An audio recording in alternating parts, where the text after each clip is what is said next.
you want to do. They don't have to do with the Common Core. I don't know what they are. Maybe you are implementing whiteboards. You just spent a gazillion. Maybe you're implementing the iPad. Well, the great thing is, because this is the common essential prompts every day for your teachers, for a minimum order, I can actually customize it for you. So I can put in your essential things, and I can have the Common Core. So just know that. Now, I'm not the custom publisher, but I can actually do that very easily. Turnaround time is 7 to 10 days. Now, before I even get into planning, I provide the teacher with a number of things. That assessment rubric, we give them the assessment rubric. How am I going to choose the assessments? Explaining the kinds of assessments. I give them a 5-step routine for creating a Common Core classroom. Guess what? It's called the Common Core Classroom Routine. We created it. All right? And you know what? It's best practice. Identify the student's skills. Begin with the skill in mind. You're going to teach. Identify the learning targets you're going to teach. Plan your lesson. And then plan your instruction. How am I going to teach? Because teaching has to change. We give them these targets that we just went over. So they're reminded every day. How much nonfiction am I supposed to be doing? How much persuasive writing? And then, every single day, we ask them, are you reading, and are you reading nonfiction? And we remind them of those targets. Are you writing, yes or no? Are you doing persuasive, explanatory, just conveying information? Going back to that target. For critical thinking, are you working on just knowing something, applying it, using reasoning, evaluating? Are you making something?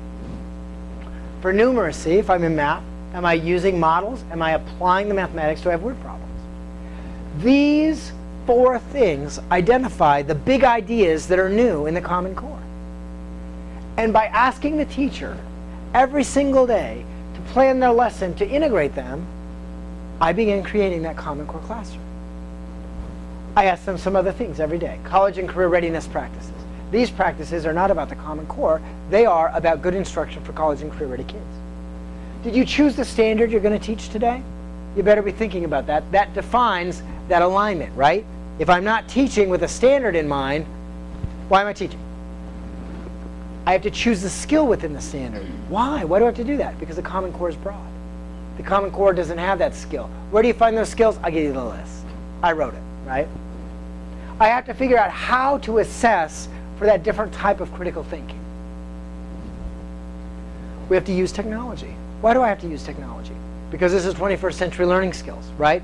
College and career readiness. Show me a career where I don't use technology.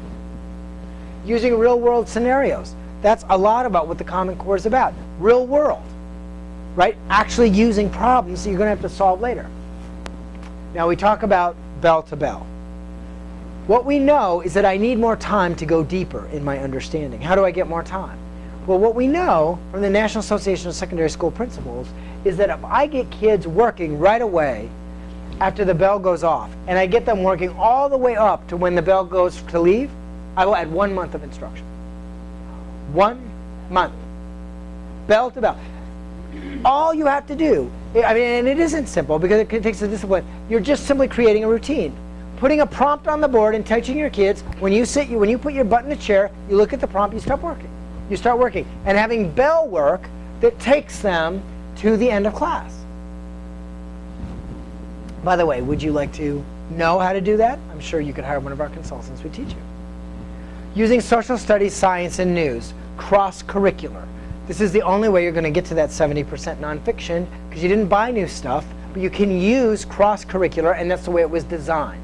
As a matter of fact, little factoid, the majority of the assessment items in English language arts on the new assessments will be prompts from science and social studies. Okay? Project-based learning. Project-based learning is, again, real-world application of the concepts. Daily standard score assessment. Now you see a little bit of our business here, right? Looking at that standard and thinking about how's the kid doing. Linking my assessment every day back to what they're supposed to know.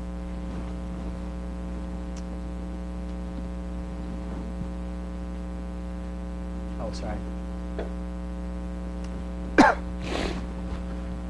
This is what a page looks like. There are, by the way, 52 weeks. It's an entire year we've provided you, and we provide you 6 prompts per week, okay? So 6 preps. So you would have 6 classes or 6 preps. Put in your bell-to-bell prompts. What are your goals for the week, objectives? And then, do you have gap standards? What are the key new things you need to be working on? However you want to use it, there's flexibility. It is a planner. And lastly, remember, I got to focus on what's new. This whole idea of critical thinking, embedding critical thinking, is new. Well, how do I teach in my language arts class? How do I teach analysis and investigation? How do I teach generate, creating, and demonstrating? I give you some very specific ideas. Dramatize. Right? So not only am I asking you key essential prompts every day, which lead you to the Common Core Classroom and giving you the Common Core Classroom routine, but I'm giving you some prompts for how to teach at those different levels. And as a matter of fact, on the back, I didn't do this slide, I give you additional best practices for the Common Core Classroom. So here it is. Could be customized for you. I hope it isn't. There's my assessment grid.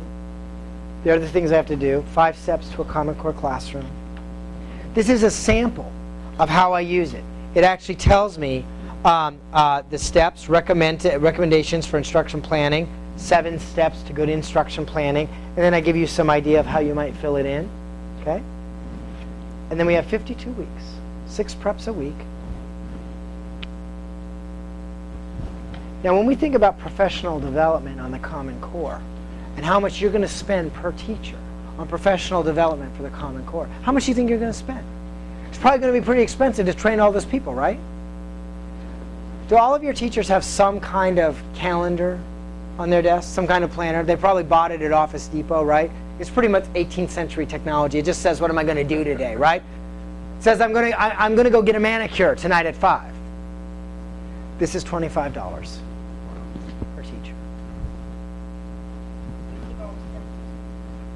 No, my God, the team. We are brilliant together. We will win together, or we will crash and fail. 6 weekly preps, 52 weeks, a full year. It has shipping and handling. And by the way, we have right now a little back to school special at $20. This is the thing that launched yesterday, and we couldn't keep up with the phone calls. Ships the week of August 15th. And you know what?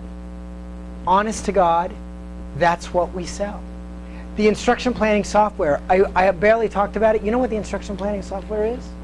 It's this in a piece of software. And it's this in a piece of software so that I can run reports on my teachers. Which teachers, I can go in if you think, oh, this also comes with the principal's classroom observation checklist. But if I want to sit at my desk, because I don't have time to look at every teacher every day, and I want to run a report to say who's using nonfiction, who's writing persuasively, who's actually planning in that higher level thought process, I can run those reports. You don't have to know the software. I didn't show you the software, did I? I didn't. By the way, I do want to show you. You look like this.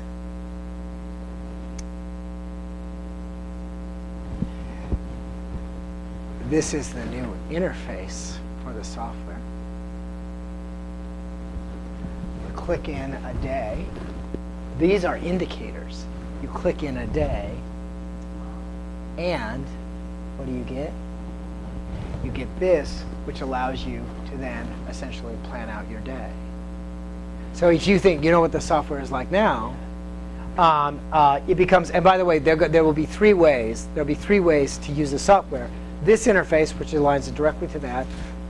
A, hold your hand wizard, where you're actually creating your lesson plans by wizard every day. And then the current interface, but in a template. So just a preview of coming attraction. That's pretty cool. Very simple. Yeah, it was like that, right? But that's what I'm saying. It follows along your thought process. Yeah. Right here. You just know you're passing that in one shot. If that's what the software is about, that is the software. How much does it cost? It's really easy to remember. I have 3 pieces of software. They're not even selling standard score, so you really have 2 in your bucket. It's $3 a kid, for the first one, $2 a kid for the second one. You're going to have some setup fees. Setup fees are about $500 a building. And then you have service.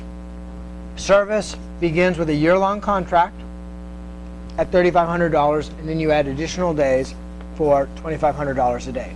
You don't even have to know all of that. If you just say it's $3 a kid to begin with, second, you want it to both, $5 a kid.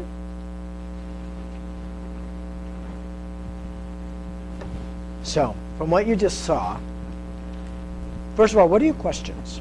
What's rolling around in your head? I know you got to process.